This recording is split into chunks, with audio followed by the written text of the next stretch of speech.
सबसे पहले आपको बताएं कि DGFIA अहमद इसाक जहांगीर को ओहदे से हटा दिया गया है। वज़ीर-ए-आज़म शहबाज शरीफ ने DGFIA को ओहदे से हटाने की हिदायत की।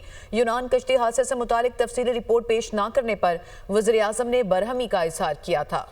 नए DGFIA की तैनाती के लिए 3 नाम सामने आ गए हैं। ज़राए के मुताबिक सलमान चौधरी, डॉक्टर उस्मान अनवर, राजा रिफत मुख्तार के नाम DGFIA के लिए ज़ेरे गौर हैं। हसन रज़ा हमारे साथ मौजूद हैं। जी हसन।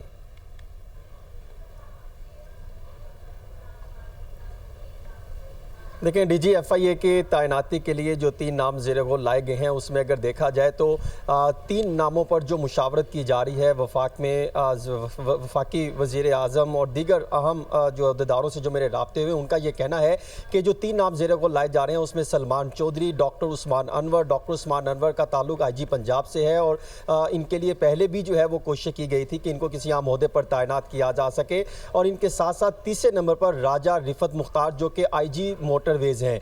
ये 3 नाम जो है वो ज़ेरे गौर लाए जा रहे हैं जिनको DGFIA के ओहदे पर तैनात किया जा सकता है। इन तीनों अगर अफसरान का जायज़ा लें तो तीनों एक बेहतरीन अफसरान में इनका शुमार होता है। डॉक्टर उस्मान अनवर IG पंजाब के तौर पर इन्होंने क्राइम को कंट्रोल करने में अहम किरदार अदा किया। इसी तरह राजा रिफत मुख्तार जो हैं इन्होंने भी पुलिसिंग के हवाले से बेहतरीन कारकर्दगी दिखाई है और जब से ये मोटरवे के हवाले से इनको जिम्मेदारियाँ सौंपी गई वहाँ पर भी इन्होंने बेहतर पॉलिसी लेकर आए ताकि हादसा को कंट्रोल किया जा सके, क्राइम की शरह में जो है वो काबू पाया जा सके। ये 3 नाम ज़ेरे गौर हैं। इन तीनों में से किसी एक को जो है वो DGFIA लगाए जाने का इम्कान है।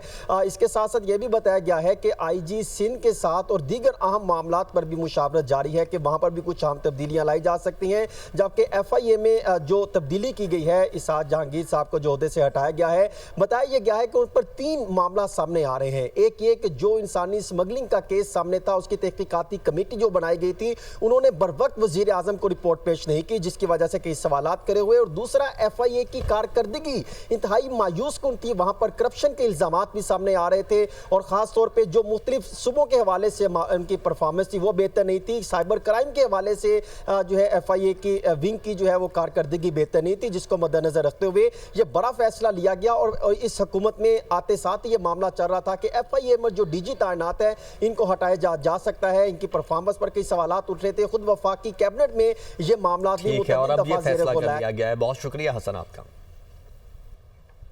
सुप्रीम कोर्ट में फौजी अदालतों में सिविलियंस के ट्रायल के खिलाफ इंट्रा कोर्ट अपील पर समाअत कल तक मुलतवी कर दी गई है। वजारत दिफा के वकील ख्वाजा हारिस की कल दलाइल मुकम्मल करने की यकीन दहानी।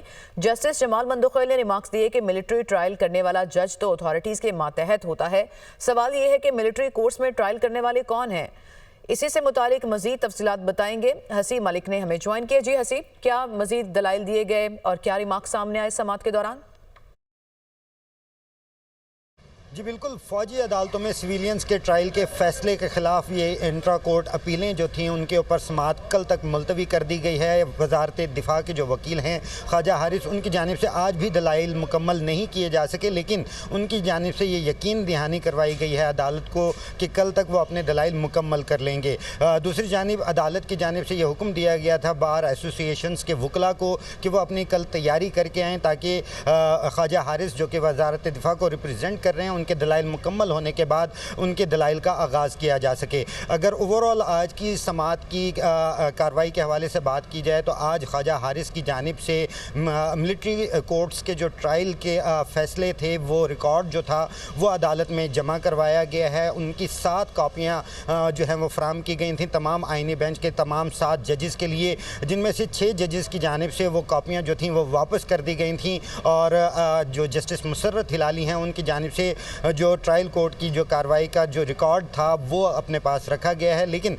अदालत की जानिब से ये रिमार्क्स दिए गए थे कि जो ट्रायल है उसके ऊपर जो है वो अपील के दौरान वो रिकॉर्ड का जायज़ा नहीं ले सकते और ट्रायल को हम किसी भी सूरत में जो है असरअंदाज नहीं होने देंगे। जिसके ऊपर लतीफ़ खोसा जो थे वकील, उनकी जानिब से ये पॉइंट उठाया गया कि अगर मिलिट्री कोर्ट्स के ट्रायल इतने शफाफ हैं और इतने अच्छे हैं तो तमाम केसेस को उधर ही मुंतकिल क्यों ना कर दिया जाए। जाए, जिसके ऊपर जो वजारत दिफा के जो वकील हैं ख्वाजा हारिस, उनकी जानिब से ये कहा गया कि जो ट्रायल है उसमें तमाम बुनियादी इंसानी हकूक़ का भी ख्याल रखा जाता है, तमाम ऑप्शंस ओपन होते हैं, पब्लिक हेयरिंग होती है, इसके साथ साथ तमाम फेयर ट्रायल के जो तकाजे हैं उनको जो है मद्देनज़र रखा जाता है। समाअत को अब कल तक मुलतवी कर दिया गया है। ख्वाजा हारिस की जानिब से दलाइल कल भी जारी किए जाएंगे, जारी रखे जाएंगे और उनकी जानिब से ये यकीन दहानी करवाई गई है कि वो अपने दलाइल कल तक मुकम्मल भी कर लेंगे। जी, चेयरमैन पीटीआई बैरिस्टर गौहर ने कहा है कि मुज़ाकरात के दरवाजे हमने नहीं, हुकूमतें बंद किए। हुकूमत मुज़ाकरात में पहले से संजीदा नहीं थी। बानी पीटीआई ने पहल की और कमेटी बनाई। बानी ने कहा कि अपने लिए डील नहीं चाहता, जमहूरियत और मुल्क के लिए चांस दे रहा हूँ। वो एबटाबाद में मीडिया से गुफ्तगू कर रहे थे।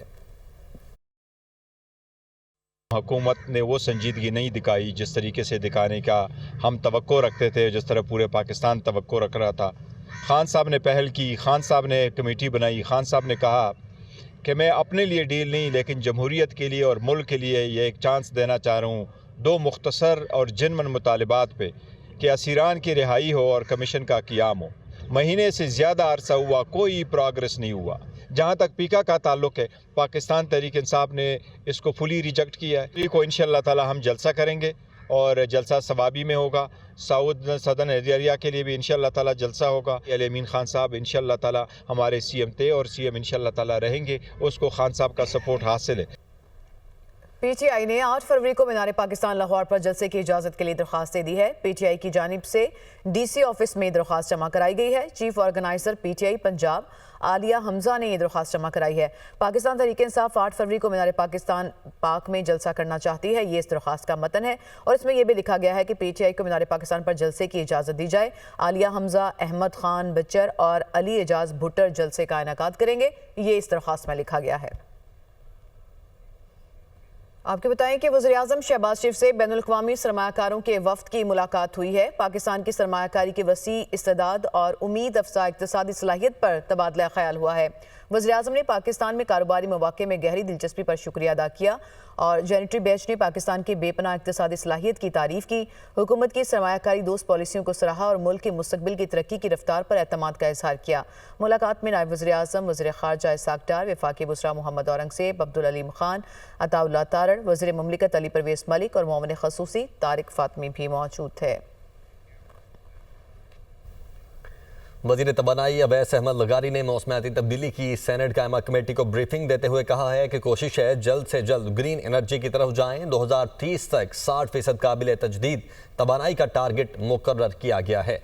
ज़ीशान यूसुफ़ज़ई हमारे साथ मौजूद हैं। ज़ीशान, ब्रीफिंग में मज़ीद क्या बताया गया? देखिए, ये उस कमेटी में जो ब्रीफिंग दी गई है वो टोटली इस पर थी कि जो माहौलियात है उसको पाक किया जाए और उसकी एक बड़ी वजह ये बताई जा रही है कि जो व्हीकल्स है उनके जो गैसेस एमिशन है तो उसकी वजह से वो आलूदगी फैलाते हैं। तो बताया गया कि 2030 तक पाकिस्तान के पास जो टारगेट है वो यही है कि 30% जो गाड़ियां हैं वो इलेक्ट्रिक व्हीकल्स पर ही मुंतकिल हो जाए। इसके साथ साथ ब्रीफिंग में बताया गया, इस ब्रीफिंग में अवैस लगारी भी आए थे, उनकी जानिब से बताया गया कि हम जो ऐसे पावर प्लांट्स हैं कुछ 2000 मेगावाट से जायद के जो माहौल दोस्त नहीं है तो हम उन्हें भी बंद कर रहे हैं। लेकिन ये बात जो है अभी बड़ी इनिशियल स्टेजेस पे, लिहाजा हम आगे जो है इस पर डिसीजन करेंगे। तो ये ब्रीफिंग दी गई है और बताया गया और अगले ब्रीफिंग के लिए भी हिदायत जारी की गई अगले इजलास के लिए कि इस पर एक कंबाइन जो क्लाइमेट चेंज की मिनिस्ट्री है, जो इंडस्ट्रीज की मिनिस्ट्री है, जो वजारत तवानाई है, ये कंबाइन होकर एक प्रेजेंटेशन तैयार करे ताकि उन सबको जो है बताया जा सके और सेनेट को भी आगाह किया जा सके और पाकिस्तानी के जो अवाम है उनको भी आगाह किया जा सके। जी ठीक है, बहुत शुक्रिया ज़ीशान आपका।